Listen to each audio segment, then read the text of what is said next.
Yeah? No, not Philistines, they're Canaan. They're Canaan. Yeah, go on. They're actually not the Philistines at all.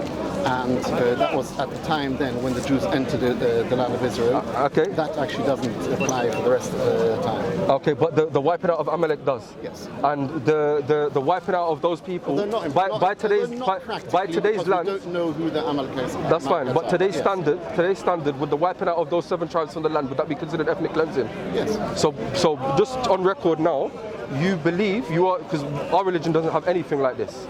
Absolutely anything like this. No matter how much people pay billions and billions by the media to make Muslims look bad, we have nothing like this. Killing babies. Hang on. Allow my point. Just say it on camera now that your religion allows for genocide and ethnic cleansing, yes. And you're the only religion that I'm aware of that has that as a tenet of faith from your 613 laws. No, it's not tenet of faith. It's one of your 613 laws. One of the laws. Yes. So genocide and ethnic cleansing. Why? Because it was ordained by God. Yes. Okay. And and how can you demonstrate this? It's in the Torah. And how can you demonstrate that the Torah that you have, what you claim to be the Torah, how do you demonstrate that it goes back to Moses? I don't need to. You don't need to. I don't need to prove. Your rabbis say that, and that's it. I can, but I don't need to prove my claim to you. What's the point? No, because if you want to kill, let's say I'm a descendant of Amalek and I'm standing in front of you now. Am I killing you? No, because you don't know if I'm a descendant of Amalek. Look, you have tassels on your corners. Yes. Yeah. So you stick to the 613 laws. Yes. If I said I'm a descendant of Amalek and I was able to demonstrate it, what would be upon you to do to me? Also, not necessarily. It's Don't go and say it's metaphoric. It's literal. No, it's literal. Hang on. Literal. I don't say it's metaphoric. Yes, it's literal. You wipe out the seed of Amalek and you erase his memory. It is literal. Yes. However, there are a lot of caveats within it. So it has to be. It's generally most scholars accept that is in the land of Israel when the Jews have the power, when there's a Jewish king. Yes. Which we don't have at the moment. So for a single Jewish person, it actually wouldn't matter.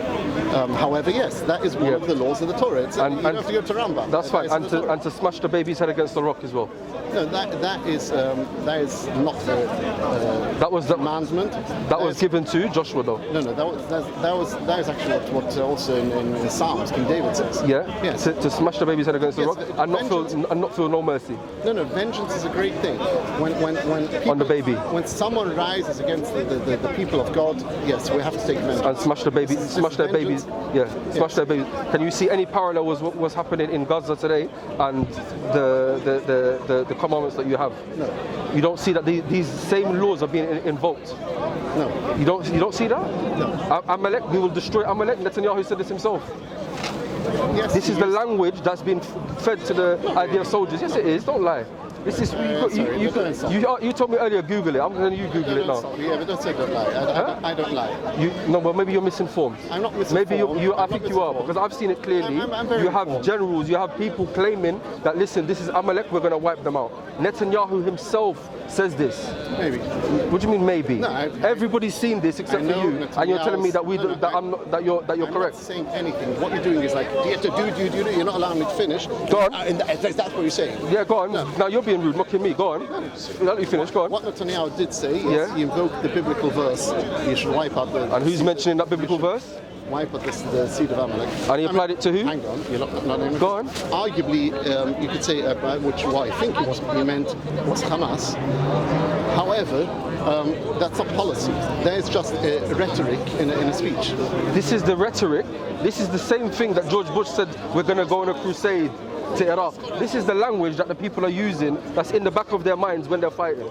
So this is the language, whether you say policy or not policy, this is all semantics. This is all semantics. The enemies of the Jewish people. I mean, I said that before. Listen, what do you mean enemies of the Jewish people? I said that before. The Jews lived in Palestine way before the Zionists entered. How can you say that the Jews are the enemies when the Jewish golden age was under the Muslims? The Jews flourished under Islam. I've said that before. Anyone who rises against the Jewish people, it is the moral duty of the IDF to wipe them out completely. You have no right. You have no right. As IDF Israel doesn't have a right to exist, let alone to defend itself. The Jews, however, have a right to live in Jerusalem. This is my belief as a Muslim. The Jews have a right to live there and a protected status there. But they don't have. Israel doesn't have a right to exist, let alone a right to defend itself. That's like someone asking me, does ISIS have a right to defend itself? It's not a state. It's not a legitimate state for it to do so. No. It's not a state where it's not a state that has a right. It's fine. It's your opinion. That's fine. When you enter a land and you hold the positions that you have as a rabbinic Torah observant Jew, and you live side by side with people believing that you can take their wealth. I mean, there's something you keep pretending. You talk about rabbinic. Israel is a secular country. No. Do I have the right to Aliyah? No. Why? Why yes? Why? Why yes? Okay, why don't I? Why don't I? Right to what? Aliyah, to return back to Israel. What, do I have the right to become a French citizen? I don't know. Are you French? No. Okay, so why don't I have the right? What is the right dependent on in Jerusalem, in Israel? The automatic right is if you're Jewish. If you're Jewish. And how do you find Jew? Well, it is a secular country that has adopted some Jewish practices. For example, how are you defined in Jew? They define Jew according to rabbinical law. Law? Hang on. It's a secular country, but for their status quo, for their base laws, they've accepted a few Jewish ideas, really. The right to be a citizen in Israel is dependent on you being Jewish. Hang on. The definition. The automatic right. That's fine. Automatic right. You can become a citizen. No, fine, fair enough. The definition of a Jew. Okay, you have two claims, a historical claim and a religious claim. The definition of becoming a Jew, all of the historic claims go back to a religious claim. What is a Jew? Where did you get the definition of a Jew? It's from the Torah, from the Tanakh. Yes. It's religious. But it's still a secular country. So you're using secular when it suits you, but you're based on religious definitions. It's a completely secular country. People like Ben Shapiro have mentioned this. We are religious Jews using secular arguments for secular people. No. So listen. It's a complete secular country. It was founded by secular people. Based upon religious definitions. No. Yes, religious definitions. The right to return is based upon a religious definition. A Jewish state, what is Jewish is only based upon religious definitions. So this discussion, this is why I differ with my people when they argue with Jews. This is not a political discussion. This is not a discussion on secularism or this country or that country. It's a religious discussion. No, it's not. It's a religious discussion. It's a secular country founded on secular ideas. Using religious definitions and religious premises. They had to use some kind of definition, and there was a lot of argument, debate at its inception. For example, when the Day of Rest is going to be, what the symbols should be, what should define a Jew, etc. The various things that were. And what did they look to?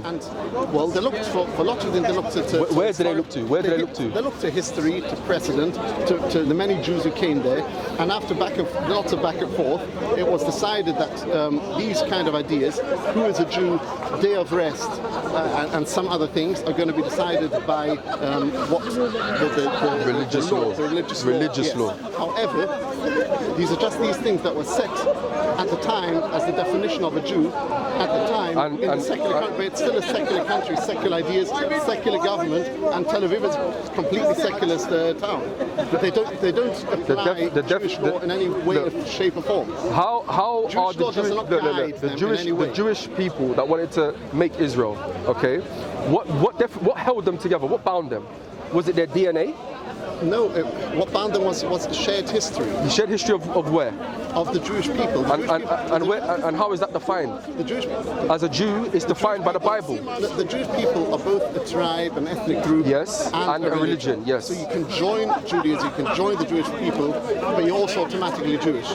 Now the Jews, having been persecuted in exile in the diaspora for many, many centuries, they were a distinct tribe, a distinct ethnic group. So even though... Based upon what though? Well, actually at that point, for the vast majority of the founders of Israel, just based on their ethnicity, just based on their tribe. But how was the tribe defined? No, they were defined by the non-Jews. They're defined as belonging, as having been born from this group. They weren't Jew, they're not religious. How would they define themselves? How would they define themselves? The parents were religious. I know. But they used religious definitions. No, they used the definitions that all the other nations used. Nazi Germany Germany didn't go by the Torah. Someone put it Nazi really Germany good. said you were born even from a Jewish father, which is not in the Torah. Nazi Germany used birth, and this is how they were seen by all the other nations. Was it like a grandfather or something? Like you could have one grandfather and you would defend you were... That was in Nazi Germany, but that is not under Jewish law. But no, but in So they were seen as Jews by all the other people. So therefore they saw themselves as Jews. But how did they define themselves? Again, they defined themselves as Jews because they were based seen as upon Jews religion. like everyone else. No. No. Don't try and tell me that. I am trying to tell you. No. You don't want to listen, that's fine. That's fine. I'm not listening to that. No. Great. I'm telling you now that the definition of a Jew was coming from the mother, okay, was based upon religious law.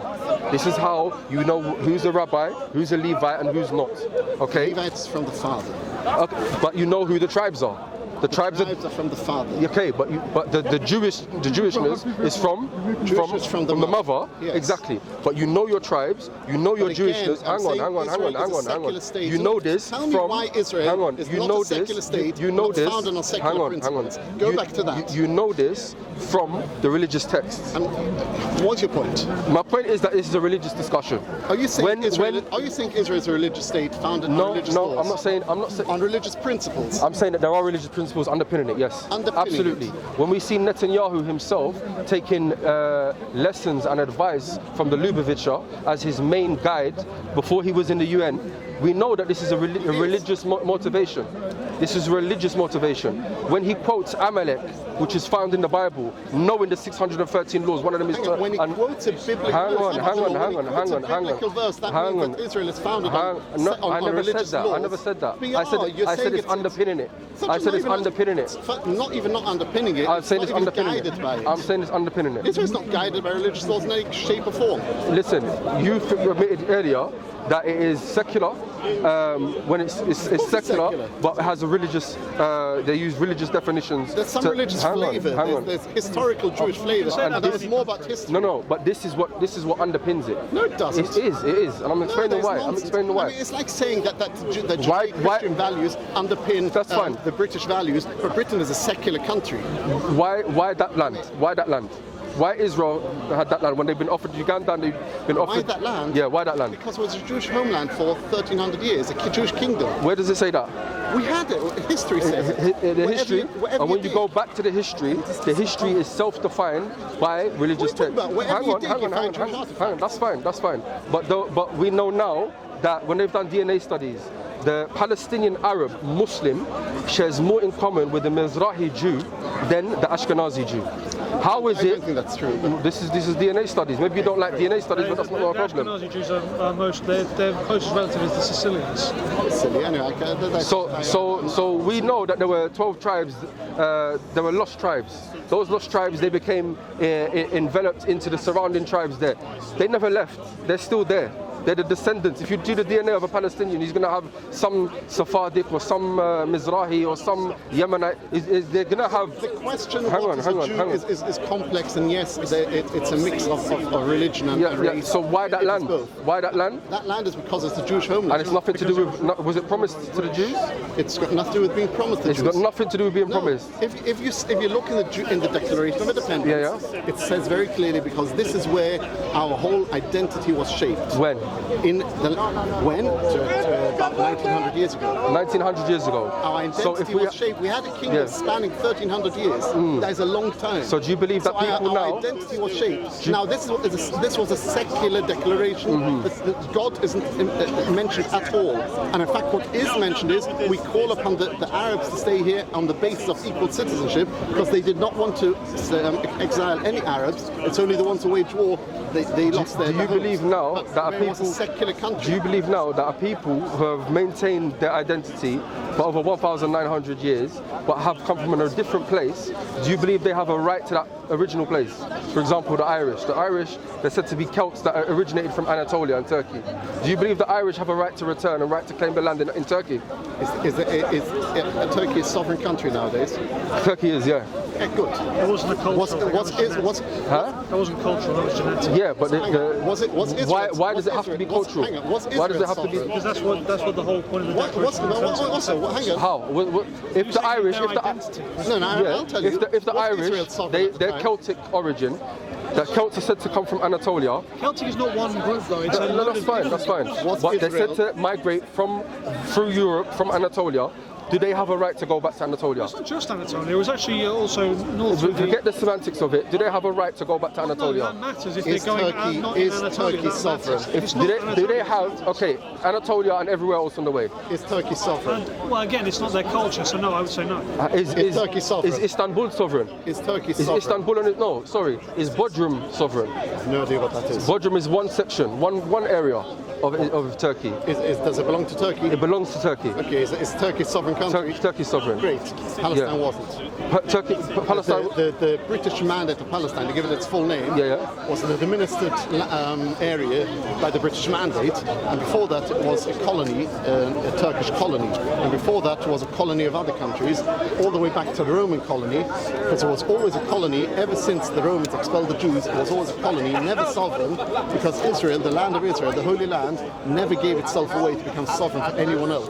It was always an administered colony. Where do you see? It was waiting for Where its do you people get this to come idea back. that Israel never gave away? It was never sovereign. Well, look no, all the way back to Israel. history. You look all the way back to history. Ever since the Jews were expelled, it was waiting for its people to come back.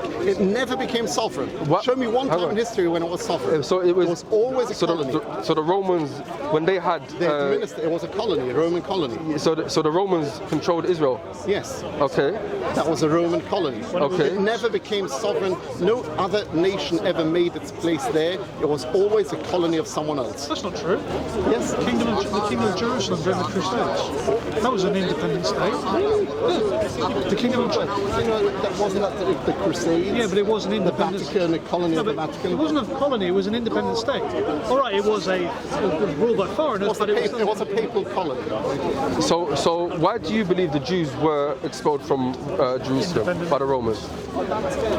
Personally, as a religious Jew, Yeah, as a religious Jew. because God wanted to expel us. Why? If God wanted you in that land, why did He expel you? What have you done? What did you do? Between us and God. What do you mean that's between you and God? You're expelling people from their land and taking their land back? Yes, you are. Yes, you are. Huh? Israel as a state that you're defending. Spelling who? The Palestinians that were. Palestinians. What do you mean? No! Don't do this. It's happening. It's happening. There's no. Listen. What's known doesn't need to be said. What's known doesn't need to be Which said. Palestinians are being What's expelled? known doesn't need to be said. I'm not even entertaining your semantics. You're doing the lawyer stuff now. No, I'm not. What I'm saying to you is this. Because that is where your argument falls. So no, there's no fool. It does. Why were you expelled from Jerusalem? It's irrelevant. Why? Why? It's God's way. What was it? It's irrelevant. Previously, when you were expelled from Jerusalem, what had happened? Was there some sin? It's irrelevant. Was there some sin? Possible sins. It's irrelevant because this is where the crux of the matter is. Not really. The land that was given to the Jews was under the condition that you serve God alone. And you submit to Him, and you do not sacrifice your children, you do not sacrifice the false deities, and you put God first. What happened? The rabbis came, the Jewish people, they committed child sacrifice. Every time a prophet would come to them and say, stay away from child sacrifice, they killed the prophets. Okay, like Amos, like Isaiah, like, I can't remember, there's a few other ones as well. Every prophet that came and told you, stop doing child sacrifice, you killed. And I will go on record and say, and show demonstrate that if needed. But the answer is correct or not is irrelevant. That's the reality. Then, what happened? You began to take your rabbis as lords. You have in your Talmud the Tandoor of Akhnai. You know what I'm referring to? Tandoor. The Tandoor of Akhnai, where the rabbis said one thing and one rabbi alone said something else, and the Batqol, the voice of heaven came down and said the truth is with that rabbi. The rabbis here said it is not in heaven. It is with us. Yes. So you believe that the rabbis have the authority to legislate law, and that God has no say in the matter. So if now, God hang wants on. that. So if That is God's will. if God now said to you, if God now revealed to a prophet somewhere and said, I am the prophet of God, he gave you signs and miracles and wonders and all the evidences he needed to demonstrate that he is a true prophet of God, and that prophet said to you that this is the law from God, and it contradicted the belief of the rabbis, who would you follow? We know, but I just want you to say. It was absolutely, if a prophet went against the Jewish law Which and by that rabbinic law. And by that includes Rabbinic law. Yeah. That in itself is proof that he's not a prophet. Okay. And then when I asked you That earlier, proves he's not a prophet. okay, and when I asked you earlier, what is the proof that the rabbis have the authority? What is your proof of your Talmud going back to Moses? It's Then you irrelevant. then it's irrelevant. So this is the issue. It's not relevant to you. It is relevant to me. Not really. It is relevant to Why? me. Do you want to become Jewish? No. I'll I'll tell you why. I'll tell you why it's relevant. Because when you claim something that is true as God would want it, you need to have proof. In your scripture it says, I'm pretty hang on, sure that Israel is not claiming I'm not talking about Israel. I'm talking about, remember, I'm talking about me personally. I as a believe- religious Jew. I don't need to defend Judaism to you. You don't need to defend it, because if you Great. did defend it, you would have no leg to stand on. I do, but I don't. No, you have no leg just to an stand on. assertion. I know it. Don't tell me it's an assertion, because you don't know what. That's Look, what you believe whatever you want. You might have evidence. No, that's but until fine. you That's present it, fine. that's an assertion. I've looked at the evidence. The main evidence is for the belief that the Talmud and the Torah, the oral law, the halakha is from God, and it comes down to a few chains of transmission that they have. One of them is called the Pirkei Avot, the ethics of the fathers that they have. Who wrote the ethics of the fathers? I don't know. You don't know? I'm not a Jew. I'm sure he doesn't know. That's fine. I'm not saying you're Jewish, but I'm saying no one knows who wrote it. Okay? So now we have. all know. Who wrote We it? all know. Who wrote it? No, I dare you to say who wrote it. I'm not interested. Educate me. Educate me. Not interested. There you go. There's nobody knows who wrote We this. all know. Nobody who we all wrote. know. It's very clear. What are you talking about? Ethics of the Fathers is was just- written by who? Ethics of the Fathers is one tractate Yeah. of the Mishnah. The Written by who? The entire Mishnah was compiled by Rabbi Yehuda Nussi, the Rabbi Judah, the Hanasai. Judah Hanasai? Yes, it was compiled by him. Okay. It was the teaching of the rabbis. Probably roughly half of the Mishnahs have the names of the rabbis. The rest of them were, almost all of them, written by Reb Meir. We all know it's not a big secret. Okay. We all know who wrote them. So when who wrote, who compiled it. I mean, No, you don't know. When is the earliest copy of the Talmud then? I have no idea. What, extant copies? Yeah. I have no idea. Talmud doesn't mean oral tradition. 13th century. 11th century. I think it's Leningrad Codex, if I remember correctly. Okay. Yeah? Okay, so that's after Islam. That's oral tradition though. So all the oral tradition came before. No, but the oral tradition was meant to be written down before Islam.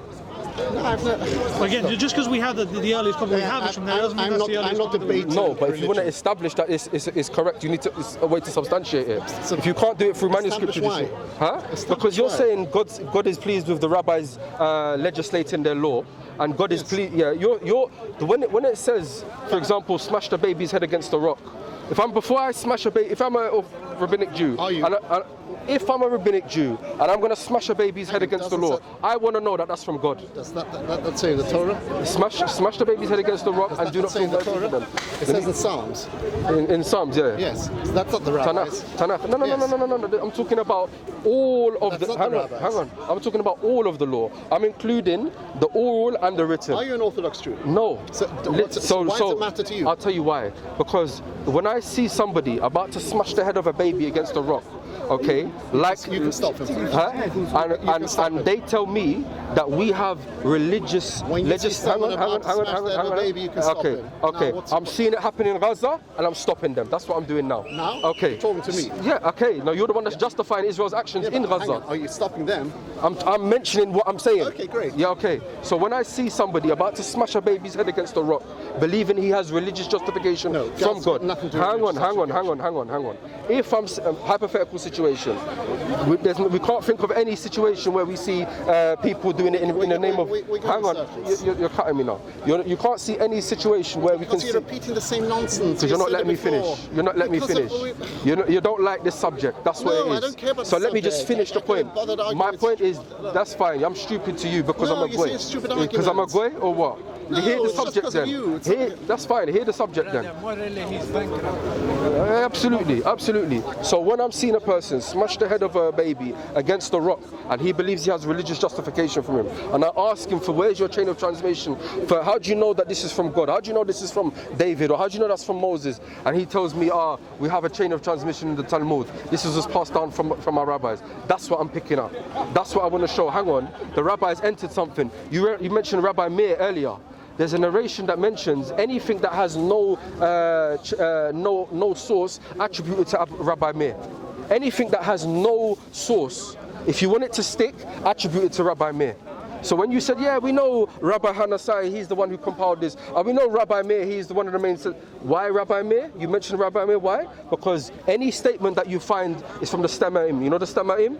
The unknown statements. Anything that is unknown, attributed to Rabbi Meir. This is a famous thing. With Islam now, anything from any prophet, whether it's Moses, whether it's Jesus, whether it's David, there must, or Prophet Muhammad sallallahu alaihi wasallam, there must be a chain of transmission. So this is what I'm. Islam doesn't have a chain of transmission. We absolutely have a chain of transmission. That's why you had to learn from us. That's why you had to learn from us. It all comes back to Muhammad. Chain of transmission to the Muhammad. Yes. And if Muhammad wasn't telling the truth, if you forget lying. Let's say he was mistaken, then it all comes back to one mistaken person, and that's the problem with chain transmission to one person. Our chain of transmission goes back to my father's father's father's father, my friend's father's father's father's father, you know why and all of our people's father's father's father's. You know why it's so wrong what you're saying? Because your chain of the chain of transmission that you have, the chain of transmission that you have goes to one person. No. It goes back to Moses, to Joshua. Not it does the same thing. It's the same thing. That's why you have. That's why you have the at Mount Sinai. Hang on. That's why in your chain of transmission, in Pirkei Avot, you have the Zujot, the pairs. You have Shimon the righteous, and you have another one. You have Rabbi Ben Hay and Rabbi Ben Hag. You have these two people. So you have two people in the chain that we don't know nothing about, and you're saying all these people at Mount Sinai. No, you don't have all these people's transmissions at Mount Sinai. The point is that you believe The point is that it's not about that. I'm critiquing you. Exactly what Allah mentioned in the Quran. You've taken the rabbis and monks as priests and lords besides Allah. So you believe So Islam? you believe. I don't. So you I'm still a believe Jew, so- that if God was to say something now, and your rabbis were to say something else, just say it on camera. You would follow the rabbis. Just say it as they did in the Tandoor of Akhnai. No, you believe in the Talmud. I can say my own statements. I don't need That's fine. Yeah. The Tandoor of Akhnai, where the rabbi said one thing and the other rabbi was alone, but the voice of God said we're going to support him, and they said it is with us, not with them. We don't care about the bat call. And what did Elijah, allegedly, the prophet Elijah met a rabbi later on, and what did he say? He was asked of Elijah, what did the Holy One, what did God say when that debate happened? And what did God say? Let you tell the people. God is smiling and says, my sons have won me in debate. Allahu Akbar. Allahu Akbar. Something to that. Allahu Akbar. I don't know about the That's exact fine. translation. But So your children, my children have defeated me. Yes. So your God, our God, the one who created all of us, Yes. and knows everything, knows the past, knows the future, knows what would have been and what has been. He was defeated in a debate by the rabbis. Yes. Absolutely, yeah. So this is where we end it. Lakum dinakum waliya din. You have no chain of transmission from Moses. You follow your rabbis, and just remember the promise of Allah. It's not your strength as Jews. It's not your strength. It was our weakness. The moment the Muslims come back to Tawheed en masse, you will see that we will be able to stand, and you won't be able to take our lands from us, and you won't be able to kill us. And just to mention now, before anyone claims I'm anti-Semitic, our mother, Ummul Mu'mineen Safiya, was the wife of the Prophet Muhammad sallallahu alaihi wasallam. She was of Jewish origin. When some of the other wives of Arab descent, they mocked her for being Jewish, the Prophet Muhammad, peace be upon him, returned to her and said, tell them that she was a descendant she was a Levite, descendant of a daughter of a Levite. She said, tell them that your father was a prophet, meaning Harun. Your uncle was a prophet, meaning Musa, and your husband is a prophet, meaning Muhammad sallallahu alaihi wasallam. So what we say is that the Jewish people that follow what Moses was upon and follow what Harun were upon, these are people that are beloved to us, and it is nothing to do with hating them for ethnicity or loving them for ethnicity. Akramakum andallah al-atqakum. The best of you in the sight of Allah are the pious, not the ones from any state or any religion or anything like that. So lakum dinakum waliya din. But just know that the promise of Allah will come to pass, and it is our weakness, not due to your strength. Allahu Akbar. God is Jewish, and he's defeated by the Jews. And he's defeated by the Jews. And your rabbis beat God. This will be your own undoing. Lakum dinakum waliya din.